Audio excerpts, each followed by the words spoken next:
lâu lâu thì mới lại lên giao lưu với anh em một chút về máy, vì hôm nay chủ nhật tranh thủ được nghỉ. Thế thì thấy một con máy bé bé, con C02 này khá thông minh, khá hay, cho nên là sẽ chia sẻ với anh em một chút. Thứ nhất là cái độ di chuyển của nó khá tốt, nhẹ, tầm khoảng 10 cân, tầm 10 cân là ok. Thứ hai ấy, là cơ động là như này. Thứ nhất là ba loại dòng điện luôn nhá. 220 này là ok, là chắc chắn nó có này, không tính. Thế nên con này này có thể bắt trực tiếp ắc quy luôn này, kẹp vào ắc quy, và con này cắm tẩu. Thế là ba kiểu cho anh em dùng đi mà đánh bắt xa bờ nọ kia thứ rất là dễ, rất là tiện. Đấy, thì những cái này là mình thấy là chuyên để cơ động. Thứ hai nữa là cái thước cân nặng điện tử của nó.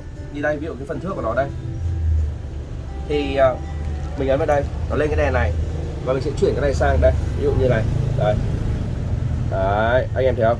Nếu mà lới ra này, đó, đây, nó sẽ báo là hai con này có cân nhau hay không, đây, đó. Sau khi mình cân được như này đúng không, thì mình sẽ khóa. Cái này thì đơn giản, nhiều anh em có rồi thì mình sẽ khóa nó lại. Đấy, cái này mình khóa sẵn rồi, đó. Cái này mình sẽ tắt nó đi này. Thế những cái ở đây là như này, nó có khóa trục. Con này rất hay, nó bé nhưng mà nó rất nhiều tính năng đây nhá. Cái trục này thì dễ rồi, là anh em ai biết rồi. Khóa ngang này thì không nói làm gì rồi. Khóa dọc thì dễ này. Nhưng này, con này khóa ngang luôn này. Đây này, nó khóa ngang này. Đó, đây này. Anh em không thể đi dọc nữa mà chỉ đi ngang thôi. Nó rất tiện để cho anh em mình chế đồ hoặc phay những cái gì đó mà mình cần phải ngang. Đấy, cái tính năng này rất hay. Thứ hai nữa là cái trục của con này nhá, nó toàn bộ bằng băng bi nhá. Tất cả trục này nhá, dẫn bằng cọc bi hết nhá. Cọc bi, băng bi hết. Anh em mà cơ khí là biết hết rồi. Nếu như mà bình thường thì ngày xưa dùng cái mang anh em cứ phải chỉnh con ốc ở đây để nó chặt. Nút thì chặt quá thì không bị dơ nữa thì lại bị lặng. Lúc thì lới ra thì nó lại bị lỏng bọc cái này. Nhưng mà nếu mà dùng cái hệ này rồi thì chắc chắn là anh em không chỉnh gì nữa, chỉ có một lần thôi. Vì toàn bộ này là copy rồi, dùng nó rất là bền. Nếu mà là cơ khí thì ai cũng hiểu cái vấn đề này. Nó sẽ là cái thế hệ khác hẳn, tức là cơ khí khác hẳn so với thế hệ trước mà chỉnh bằng cái mang tăng ốc này thì câu chuyện nó khác. Đây, ở đây cũng có đây, toàn bộ cọc này là copy hết đây. Đây cũng copy, toàn bộ là cọc hết. Đấy, toàn bộ là cọc. Đó. Thì những cái trục Z này, trục này này, trục thẳng y này là thoải mái này, là không sao này. Thế thì cái máy này nó có một cái mà tính năng mà mình thích nhất, đó là như này, cái bộ cá nó cực kỳ thông minh. Ví dụ tất cả những cái hàng bình thường thì không tính rồi, chìa vi tính, khoan khủng cái thứ thì mình không nói đến, đặt vào đây thì kẹp luôn. Đấy, thì ví dụ lòng máng nhá, thì ở đây nó có cái khe ở đây này, anh em nhét thẳng vào đây luôn này, nhét thẳng vào đây, khóa lại này, đó, đây, đứng im luôn, không mà chạy được, đây, cái hàm nó đây, chính là cái này, đó, chính là cái hàm này, nhét vào đây là xong. Tất cả những loại lòng máng nó mới được nhét vào đây là xong. Còn nếu anh em thích nữa thì vẫn bình thường, không vấn đề gì cả. Đây, nó cho cái bộ này vào. Nếu thích khoan vẫn chơi được bình thường, nó có rất nhiều dòng để chiến đấu. Đây, nó là gá phụ, mình đánh giá cái gá phụ rất là thông minh. Đây,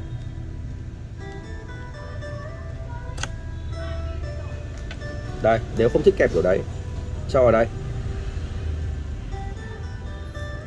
bình thường luôn.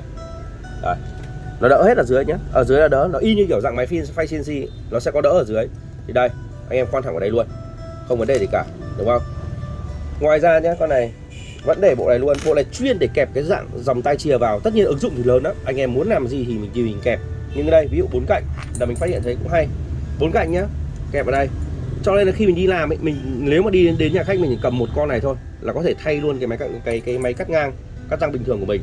Đây, cho con này vào đây, con 4 cạnh đây, kẹp vào đây, được chưa? Thế thì bây giờ mình xuống đây nhá, mình vẽ luôn này, ví dụ mặt này này là xong này, vẽ luôn một mặt nhá, đi sang bên này luôn một mặt luôn này, là hai mặt luôn, từ một lần là hai mặt luôn, lật con này lại một cái, thêm một lần này nữa là ok, là xong. Đây, cũng lại lượn một lần nhảy nữa, đó là ok. Vậy thì gần như nó sẽ thay thế được những cái dòng của cắt bằng lưỡi dao bình thường. Ví dụ cái chìa bậc đây, chìa bậc đây đúng không, thì anh em vẫn có cho vào đây, kẹp đây bình thường luôn.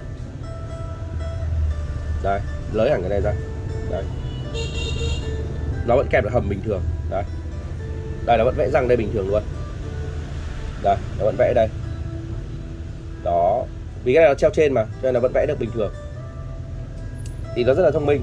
Nhưng mà cái phần kẹp này là để dùng chìa cắt răng là chính. Đại đa số là anh em sẽ dùng chìa cắt răng. những cái phần thông minh của nó là chính là cái phần này. Những cái bộ kẹp ấy, kẹp phụ này của nó này, đây nhé, nó có ba cái dòng kẹp phụ tất cả khác nhau. Đấy, ví dụ như con này thì nếu như mình phay tất cả cái dòng chìa nhé, tất cả các loại chìa chứ không cứ là ô tô, như đây tiêu biểu thôi. Ví dụ một cái chìa xe Ford nó mà phay ở bên này, ví dụ trường hợp nhé, nó phay ở đây đúng không, thì đây nó kẹp bên trái đây, thì cái này không thể bung lên được bởi vì nó ngụm cả một cái ngoàm ở đây, nó kẹp vào đây, thì con này không thể bung lên được. Đây mình chỉ cần lới nhẹ vào cái như này thôi là đã không mở ra rồi, không bao giờ có chuyện mà đang phay mà bật tung lên được thì không bao giờ có, là một. Thứ hai nữa là nếu như trường hợp mà nó phay bên phải này, con này thông minh đã rút cho cái này ra, nó đổi sang một gá khác. Đây, nó đổi sang một gá khác. Ví dụ là chìa mẹc, ví dụ bây giờ nó là chìa mẹc như này, nó lại phay bên này đúng không, thì nó lại cho ở đây, nó lại kẹp ngược lại. Đấy, thì bây giờ lại kẹp phải. Đây, đây là kẹp về phải đây, anh em nhìn nó biết luôn. Đây là kẹp phải, đây là kẹp về phải đây, nó ngoạm vào đây. Thế thì mình muốn vẽ ở đây thoải mái, không bao giờ nó bung được cái lên, kể cả lưỡi này mỏng đến đâu thì mỏng cũng không bao giờ tung được cái lên, vì nó kẹp cả một cái ngoàm ôm ở đây. Đấy, thì đó là những cái mà về bộ gá mình đánh giá con này khá thông minh. Ví dụ gặp chìa Civic, đây ví dụ chìa Civic như này, thì bình thường mình kẹp vào đây, khi mình phay ở bên này nó hay bị liếm cái lưỡi dao của mình này, nó hay bị chạm vào cái gá này của mình. Bọn này nó cũng tính hết, nó cho mình hẳn 2 cữ luôn, một cữ dày là 0.56 và tiếp một cái cữ nữa là 0.8 mấy này, 0.86. Đấy, đó là có 4 bộ cữ tất cả, nó kê vào đây. Đó, nó kê sẵn vào đây cho anh em mình rồi. Sau khi nó kê ở đây rồi, nó đặt hẳn con này vào đây luôn. Anh em khỏi đệm điếc không phải gì cả, mà nó có sẵn luôn rồi. Đây, thế khi vào đây nhá, thế thì hoàn toàn lỗi trên cái mặt này đúng không, thì anh em phay thoải mái luôn. Đây là mình đang kẹp tương tự như bên này, đây nó lồi hẳn lên như này rồi thì không bao giờ nó chạm được vào cái mặt gá này của mình. Thì đó là cái rất là thông minh của nó. Đấy, còn toàn bộ tất cả cái mũi này, tất cả nó đi theo bộ nó là hợp kim nhá, toàn bộ mũi hợp kim nhá, để anh em biết. Đấy, thế thì với một con máy mà đa năng như này, đặc biệt là bộ gá kẹp của nó, thì mình đánh giá là cực kỳ thông minh luôn. Gần như những cái gá này nếu mà anh em biết dùng thì không bao giờ bị bung chìa hoặc là bị chạm vào. Đấy, thì với một con máy như thế này mà giá tầm khoảng độ nhỉnh hơn 10 triệu một chút thì mình nghĩ là nhẹ nó xứng đáng. Đấy, còn đâu là anh em sẽ cảm giác như thế nào thì anh em mình comment ở dưới chia sẻ với nhau.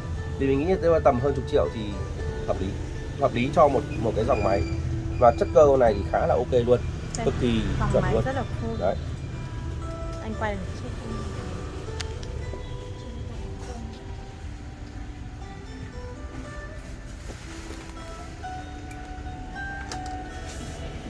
đây, máy chạy cực kỳ êm luôn.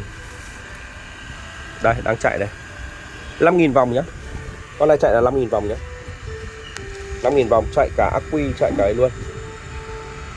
Đây, thì tí nữa sẽ đăng cho anh em cả cái bộ gá, cái bộ gá của nó khá là thông minh luôn. Đây đang chạy đây, đây mình bật đây. Đấy, đang chạy, đang chạy. Rồi, ok, đây đang chạy đây nhá.